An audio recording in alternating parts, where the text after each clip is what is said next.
Okay, let's get into this deep dive. We're looking at Hims and Hers Health, or Hims.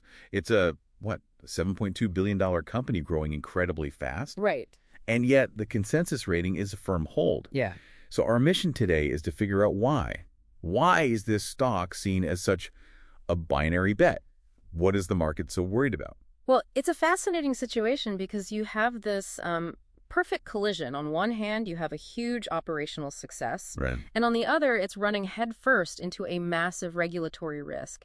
You almost have to look at HIMSS as two totally different companies. Two companies, what do you mean? There's the powerhouse platform they built, and then there's the legal entity that could, just completely crumble if the FDA makes the wrong call. Okay, so let's start with the powerhouse then, the bull case.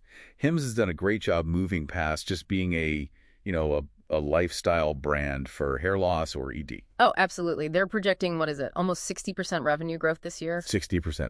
And with these incredible 74% gross margins. And that margin, that's the whole story. I mean, that's the key. How do they even do that? They built a moat by owning their supply chain. It's all vertical integration. They have their own specialized compounder pharmacies, these 503B outsourcing facilities. So they're not just a middleman, they're actually the manufacturer. Exactly, which lets them create these personalized compounded dosages, things like their hard mints or microdoses of semaglutide with, say, vitamin B12 mixed in. Right. And you can't just take that prescription to Amazon Pharmacy because Amazon doesn't make it. That's the lock-in. That's the high switching cost. It's a pretty brilliant consumer-first model. But a model that profitable, it's got to have regulators looking closely.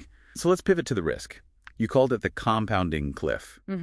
This is where it gets really precarious. The whole thing starts because the legal shield they had, the FDA drug shortage for GLP-1s, well, that ended in 2025. So the shortage is over. What legal hammer does that give the FDA now? It gives them the full force of the Federal Food, Drug, and Cosmetic Act, the FD&C Act. And that law says what exactly? It basically prohibits companies from compounding drugs that are, and this is the key phrase, essentially a copy of an already approved drug. With the shortage gone, their old defense is just gone. So their entire legal gamble now is arguing that adding B12 to semaglutide is a significant difference, that it's a clinical necessity. Yes. But is it? I mean, is adding a common vitamin really enough to pass that test, or is it just clever legal maneuvering? That is the billion-dollar question, and the market is terrified of the answer. You can see the risk is real, too. The FDA sent out warning letters to other compounders in late 2025. So if the FDA wins this, what happens to Hims?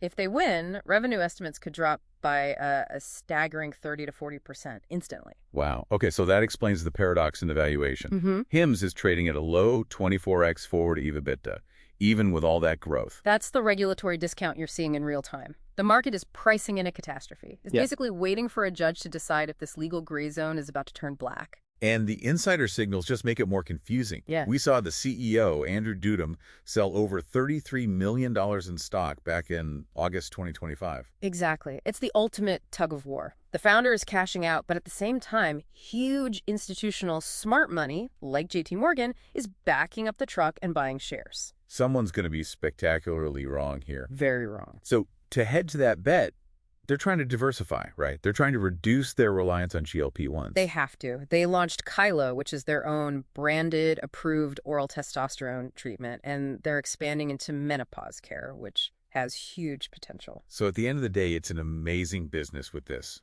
giant question mark hanging over it. That's it in a nutshell. Undeniable operational strength versus a high-stakes legal gamble against the FDA and Big Pharma, and that uncertainty is why the rating stays firmly at A+D. So here's something to think about as we wrap up. We saw that Hims acquired international facilities, like Xavier in the UK and Europe. If they can successfully export this high-margin personalization strategy overseas, will the U.S. regulatory risks even matter as much? Or are they just swapping one set of regulatory headaches for another, something for you to consider?